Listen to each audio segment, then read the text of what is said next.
Students, हम करने जा रहे हैं क्लास 10 मैथ्स का 9.1 एक्सरसाइज का क्वेश्चन नंबर 15। क्योंकि कुछ बच्चों ने बोला कि सर इस क्वेश्चन को भी करा दीजिए, तो देखिए क्वेश्चन नंबर 15 देखिए सब लोग क्या है।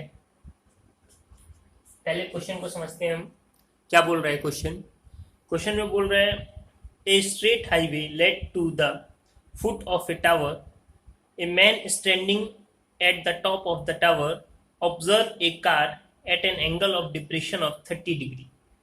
तो बोल रहे हैं क्या जा रहा है, हाईवे जा रहा है, ठीक है। एक हाईवे है सपोज दैट, उसके पास में क्या है, एक टावर खड़ा है हाईवे के पास, ठीक है। और एक आदमी टावर के ऊपर बैठा है और यहाँ से देख रहा है नीचे एंगल ऑफ डिप्रेशन। तो नीचे की बात कर रहे हैं, एंगल ऑफ डिप्रेशन ये हो गया, किसके साथ एंगल बनेगा, हॉरिजॉन्टल लाइन के साथ। तो हॉरिजॉन्टल लाइन के साथ एंगल अगर बना दें हम, कितना बोल रहे हैं एंगल, फर्स्ट 30 डिग्री। यहाँ पे कार है, यहाँ पे क्या है, कार है आपकी, ठीक है। ये बोल रहे हैं, आगे बोल रहे हैं which is approaching the foot of the tower with a uniform speed. बोल रहे हैं ये कार, यहाँ से कोई आदमी ने देखा और क्या देखा कि ये कार किधर जा रही है, foot of the tower, tower की तरफ जा रही है, ठीक है। विथ यूनिफॉर्म स्पीड, स्पीड क्या है, यूनिफॉर्म है। यूनिफॉर्म स्पीड का मतलब इक्वल डिस्टेंस में इक्वल टाइम में इक्वल डिस्टेंस कवर करती है, ठीक है। तो आगे बोल रहे हैं 6 second later the angle of depression of the car is found to be 60 degree. यहां से जा रही है कार, थोड़ी देर बाद, कितनी देर बाद, 6 सेकेंड के बाद वो कार आगे गई तो एंगल ऑफ डिप्रेशन जो है, मान लो यहां तक चली गई कार, एंगल ऑफ डिप्रेशन जो है इसी पॉइंट से बोल रहे हैं, एंगल ऑफ डिप्रेशन जो है कितना हो गया, ये एंगल ऑफ कितना हो गया, 60 डिग्री। कितना हो गया, 60 डिग्री। तो जैसा ऐसा बोल रहा है वैसे करते हैं। कार कहाँ पहुंच गई, यहाँ पे पहुंच गई। यहाँ से यहाँ तक जाने में उस कार को कितना टाइम लगा, 6 सेकेंड लगा, ठीक है, ध्यान रखिए। तो बोल रहा है find the time taken by the car to reach the foot of the tower from this point. अब यहाँ से बोल रहे हैं, यहाँ से पहुंचने के बाद, यहाँ से फुट ऑफ द टावर तक पहुंचने के लिए कार को कितना टाइम लगेगा, ये क्वेश्चन है, ठीक है। अब इस क्वेश्चन में कुछ भी नहीं दे रखा, देखिए इस क्वेश्चन में आपको कुछ भी नहीं दिया है, ना एक भी साइड दिया हुआ है, ना एक भी आपको बेस दिया हुआ, कुछ भी नहीं दिया हुआ। तो कैसे करेंगे, तो देखिए पहले नाम दे दीजिए ए बी, ये नाम दीजिए इसका सी, और यहाँ नाम दीजिए सी डैश। क्या हो गया, सी डैश हो गया, ठीक है, नाम दे दें। अब मान लिया हम डिस्टेंस की बात कर लेते हैं। तो हमने मान लिया यहाँ से यहाँ तक जो डिस्टेंस है वो x है, ठीक है, और यहाँ से यहाँ तक जो डिस्टेंस है वो कितना है, y, क्योंकि नहीं पता है हमको, और ये डिस्टेंस तो चाहिए ही, तभी हम निकाल पाएंगे। और दोनों ट्राइंगल में ये चीज़ कॉमन है, क्या है, ए बी क्या है, दोनों थी कॉमन है। तो कॉमन वाली चीज़ निकालते हैं दोनों ट्राइंगल से। तो फर्स्ट सो फ्रॉम ट्राइंगल क्या हो गया, ए बी सी से, पहले ए बी सी से निकालते हैं। क्या ए बी सी से क्या अप्लाई करेंगे भाई, एंगल देखो ये 30 है, तो ये इसके लिए कितना हो गया, 30 degree,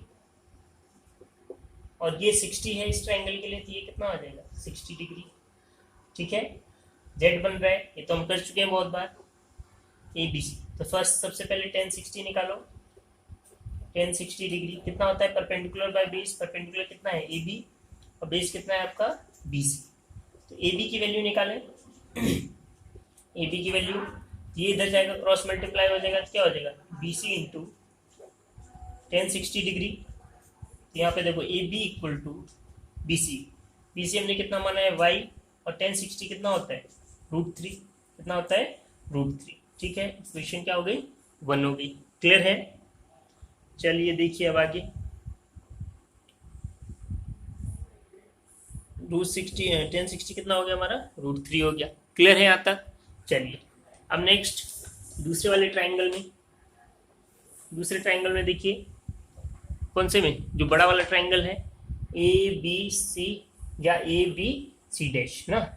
so now from triangle कौन सा है, ए बी सी डैश, इस वाले ट्राइंगल से देखें तो क्या होगा, देखो 10 ही निकालना है, कितना हो जाएगा, 10 30 डिग्री कितना होता है, परपेंडिकुलर कितना है ए बी, बेस कितना है बी सी डैश, कितना है बी सी डैश। ठीक है, यहाँ से अगर ए बी की वैल्यू निकालें, ए बी की वैल्यू तो इधर जाएगा क्रॉस मल्टीप्लाई होकर बी सी डैश, और साथ में क्या आ जाएगा 10-30 डिग्री, लगाने की जरूरत नहीं, कितना हो जाएगा 10-30 क्रॉस मल्टीप्लाई होकर। ठीक है, तो ए बी जो कितना आ जाएगा B C dash, B C dash कितना है आपका यहाँ से यहाँ तक टोटल, तो वो कितना है एक्स प्लस वाई, कितना है एक्स प्लस वाई, और 10√3 कितना होता है 1/√3। ठीक है, ये आ गया इक्वेशन 2 हमारा। अब देखो दोनों इक्वेशन मैंने बोला एक साइड सेम है, तो दूसरे साइड को क्या कर सकते हैं, सेम कर सकते हैं, क्योंकि दोनों अननोन है। So from equation 1 and 2, equation 1 and 2 क्या देखेंगे, तो देखो दोनों को एक साइड को सेम कर दो, तो देखो क्या आ जाएगा y√3 इक्वल टू क्या आ जाएगा x plus Y divided by नीचे कितना है √3। तो यहाँ से देखो क्रॉस मल्टीप्लाई करेंगे तो √3 इंटू होगा तो साथ में क्या आ जाएगा 3, यहाँ पे क्या आ जाएगा x प्लस वाई। हम क्या लिख सकते हैं इसको, 3 इंटू वाई 3y हो गया, इक्वल टू क्या है x प्लस वाई। ठीक है, यहाँ से y इधर ले आए, कितना हो जाएगा 3y minus Y equal to कितना x, तो ये कितना हो गया 2y इक्वल टू कितना हो गया x। ठीक है, ये चीज़ आ गई हमारी। ठीक है, इसका मतलब क्या, देखिए इसका मतलब क्या कि x जो है वो क्या है, x जो है वो y के दुगना है, x y से क्या है दुगना है ना। इसका मतलब क्या हुआ कि x y यहाँ पे ये जो डिस्टेंस है, ये जो डिस्टेंस इसका क्या है 2 गुना है, तभी तो x इक्वल टू क्या है 2y। ठीक है, x इक्वल टू क्या है 2y। ठीक है, तो अब देखो क्या यहाँ से हम कैसे बोल सकते हैं देखो यहाँ तक बात समझ में आ गई, या इसको आप ऐसे भी लिख सकते हो y इक्वल टू क्या हो जाएगा x/2, ऐसे भी लिख सकते हो। y जो है x का क्या है हाफ है, ये भी बोल सकते हो, या तो ऐसे बोल सकते हो x y का दुगना है, मतलब ये डिस्टेंस इसकी डबल है, या बोल सकते हो y जो है इसका क्या है आधा है, दोनों बात सेम है। अब देखो क्या, अब हमको यहाँ पे बोला है क्वेश्चन में क्या बोला गया है, आपको तो क्या निकालना है टाइम निकालना है, कितने टाइम में गया। सो हमको बोला है so the car had uniform speed, कैसी स्पीड है यूनिफॉर्म स्पीड। और जो डायग्राम में हमारा फर्स्ट वाला था x distance and it cover x distance, जो हमने माना था x डिस्टेंस बोला था उसने इन 6 सेकेंड, कितने सेकेंड में कवर कर रहा है 6 सेकेंड। ठीक है, तो देखो स्पीड इक्वल टू क्या होता है डिस्टेंस बाय टाइम। ठीक है, स्पीड इक्वल टू क्या होता है डिस्टेंस बाय टाइम ना। तो यहाँ से आप क्या कर सकते हो, चाहो तो अगर यूनिफॉर्म स्पीड, स्पीड क्या है यूनिफॉर्म, तो एक फॉर्मूला भी होता है, अगर यूनिफॉर्म स्पीड है तो आप क्या करोगे, यहाँ पे देखो इसका मतलब स्पीड क्या हो गई कांस्टेंट, स्पीड क्या हो गई कांस्टेंट हो गई। तो आप बोल सकते हो उस केस में कि d जो है वो डायरेक्टली प्रोपोर्शनल टू किसके है टाइम, किसके है टाइम, क्योंकि दोनों केस में स्पीड तो सेम होगा, स्पीड चेंज नहीं हुआ है गाड़ी का। ठीक है, ये इधर जाएगा तो d इक्वल टू क्या हो जाएगा t। तो फर्स्ट केस में देखो डिस्टेंस कितना था, या ऐसे अगर आपको नहीं समझ में आता है तो देखो बहुत बच्चों को नहीं समझ में आता है, यहाँ से स्पीड निकाल लो, स्पीड पहले डिस्टेंस कितना था x, तो टाइम कितना लगा उस केस में 6 लगा, कितना लगा 6 सेकेंड लगा, यही लगा। ठीक है, x डिस्टेंस था तो टाइम कितना लग रहा है 6, तो यहाँ से स्पीड ये हो गई, गाड़ी की स्पीड क्या हो गई मान लो ये हो गई। ठीक है, क्योंकि इस पर पता था। सो इन सेकेंड केस कहाँ से, ये जो था A B C to B अगर निकालें, सी से बी की तरफ जो था, तो वो स्पीड कितनी आ जाएगी, या हमको क्या निकालना है टाइम निकालना है। तो स्पीड इक्वल टू क्या होता है डिस्टेंस बाय टाइम, तो टाइम क्या हो जाएगा ये इधर जाएगा ये इधर, डिस्टेंस बाय कितना हो गया स्पीड। तो देखो यहाँ पे, तो देखो ये वाला रिलेशन याद रखो, x इक्वल टू क्या है आपका y/2 आया है, कितना आया है y/2। तो निकालते हैं यहाँ से सेकेंड केस में t2 टाइम कितना लगेगा, तो डिस्टेंस कितना कवर करना है उसमें, उधर कितना है y, कितना था डिस्टेंस y और स्पीड कितना हो जाएगा उस केस में, तो स्पीड देखो आपको कितना आ रहा है, कितना है x/6, कितना आ रहा है x/6, तो ये तो ऊपर चला जाएगा, तो देखो t2 कितना हो जाएगा 6y/x, और दोनों में रिलेशन क्या है 6y, ठीक है। या आप y को क्या लिख सकते हो, यहाँ पे रिलेशन आया था y इक्वल टू कितना था आपका 2x, sorry x equal to कितना था आपका 2y, ये आया था। तो यहाँ पे आप क्या कर सकते हो, ऊपर तो कितना है 6y और x इक्वल टू क्या लिख सकते हैं आप 2y, तो y से y कैंसिल, और ये कितना हो गया 3 सेकेंड। वैसे भी देखो आप बोल सकते हो ये जो x डिस्टेंस था डायग्राम में, उस वो ये जो y डिस्टेंस है वो क्या है हाफ है। तो अगर स्पीड क्या है यूनिफॉर्म है, स्पीड यूनिफॉर्म है, तो भाई ज्यादा डिस्टेंस कवर करने में ज्यादा टाइम लगेगा, और अगर डिस्टेंस क्या हो गया आधा हो गया, तो टाइम भी क्या हो जाएगा आधा हो जाएगा। तो पहले 6 सेकेंड लग रहा था, तो अभी कितना लगेगा 3 सेकेंड लगेगा। क्लियर है, चलिए नोट करिए इस क्वेश्चन को।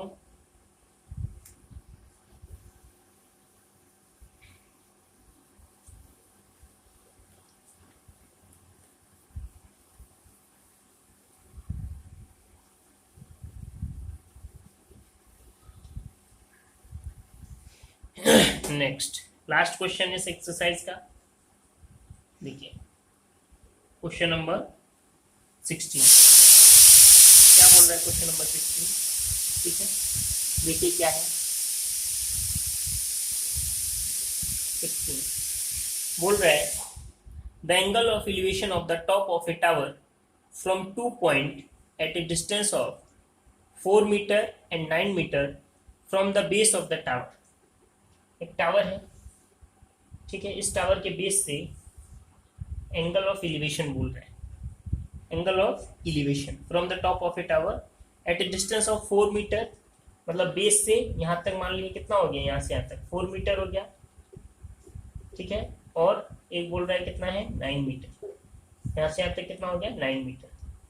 यहाँ से एंगल ऑफ एलिवेशन अलग है और यहाँ से एंगल ऑफ एलिवेशन अलग है, ठीक है, ये दे रखा है ना। और बोल रहा है in the same straight line with it are complementary angle, prove that the height of the tower is 6। आपको प्रूव करना है कि ये जो हाइट है टावर की ये कितनी है 6 मीटर है, ठीक है, ये प्रूव करना है आपको। तो देखिए, और एंगल क्या बोल रहा है कॉम्प्लीमेंट्री एंगल। कॉम्प्लीमेंट्री एंगल मतलब क्या कि sum of both two angles are 90 degree, कितना होना चाहिए 90 डिग्री होना चाहिए, वो क्या कहलाते हैं कॉम्प्लीमेंट्री एंगल कहलाते हैं, ठीक है। तो अगर इस एंगल को हमने मान लो थीटा मान लिया, तो ये क्या हो जाएगा 90 माइनस थीटा, कितना हो जाएगा 90 माइनस थीटा, क्योंकि दोनों का सम कितना आना चाहिए 90 आना चाहिए, ठीक है। नाम दे दो ABC जो इस बार जो बच्चे एग्जाम दे रहे हैं उनके में ये क्वेश्चन नहीं आएगा, क्योंकि इसमें जो ये हम यूज कर रहे हैं फॉर्मूला वो एक्चुअली में 8th एक्सरसाइज का 8.3 का है, जो आपकी सिलेबस से हट गया है, बट जो बच्चे पहले कर रहे हैं या कर चुके हैं उनके लिए इम्पोर्टेंट है। तो देखो हमको ये प्रूव करना है कि ये जो हाइट है वो कितनी है 6 मीटर, ठीक है। कैसे प्रूव करेंगे, तो वैल्यू निकालते हैं हम पहले, हम इसको भूल जाते हैं। पहले ये वाला ट्राइंगल ले लें, ये ABC, फ्रॉम ट्राइंगल किससे ABC से 10 ले लेते हैं, क्योंकि ये निकालना है, ये पता करना है। तो देखो टेन थीटा इक्वल टू क्या हो जाएगा, टेन थीटा इक्वल टू क्या होता है परपेंडिकुलर बाय बेस कितना है 4, ठीक है। बेस कितना है लिख देता हूँ BC, देखो यहाँ पे क्या आ जाएगा tan theta equal to AB by ये कितना है BC 4, इक्वेशन 1 हो गया, ठीक है। ऐसे ही सेकेंड दूसरा वाला ट्राइंगल, अगेन फ्रॉम ट्राइंगल क्या हो गया ABC डैश, यहाँ से भी ये एंगल ले लें 10 क्या आ जाएगा 90 माइनस थीटा, और ये देखो ABC dash 90 minus theta, perpendicular कितना है AB और बेस कितना है इसका BC डैश है, तो 10 90 माइनस थीटा। अब यहाँ पे देखो ये स्पेशल फॉर्मूला है, ये 8.3 का फॉर्मूला था, तो पहले तो बच्चे जानते थे, अभी जो सेशन है इस वाले बच्चे नहीं जानते। ध्यान रखना 10 90 माइनस थीटा जो होता है वो कितना होता है cot थीटा। तो इसकी जगह हम क्या लिख सकते हैं, cot थीटा लिख सकते हैं। और यहाँ पे क्या आ गया, ए बी और बी सी डैश कितना है 9। इक्वेशन 2 ये आ गया और ये आ गया, दोनों आ गए। ठीक है, दोनों इक्वेशन को क्या करते हैं हम, दोनों इक्वेशन को क्या करते हैं, मल्टीप्लाई करते हैं। So multiply equation 1 and 2। तो देखो राइट साइड से मल्टीप्लाई होगा, लेफ्ट साइड से, तो क्या होगा tan theta into cot theta. Right side दोनों का मल्टीप्लाई हो गया। और लेफ्ट साइड कितना है ए बी बाई 4 और इसका लेफ्ट साइड कितना है ए बी बाई 9। तो देखो tan थीटा और cot थीटा किसका रेसिप्रोकल होता है, tan का ही रेसिप्रोकल होता है। तो क्या लिख सकते हैं 1 बाई tan थीटा। और ऊपर यहाँ पे देखो क्या आ गया, ए बी स्क्वायर और नीचे क्या हो गया 9 4 जा 36। तो यहाँ से ये कैंसिल, मतलब कितना आ गया 1 और यहाँ से क्या बचा ए बी स्क्वायर बाय 36। तो यहाँ से देखो ये इधर जाएगा क्रॉस मल्टीप्लाई होगा तो क्या हो जाएगा A B square equal to 36 ये आ जाएगा। और अगर यहाँ से ए बी की वैल्यू निकालें यहाँ पे क्या आ जाएगा √36 का मतलब क्या ±6। तो जो हाइट है वो माइनस तो हो नहीं सकती। So height of the tower is 6 metre.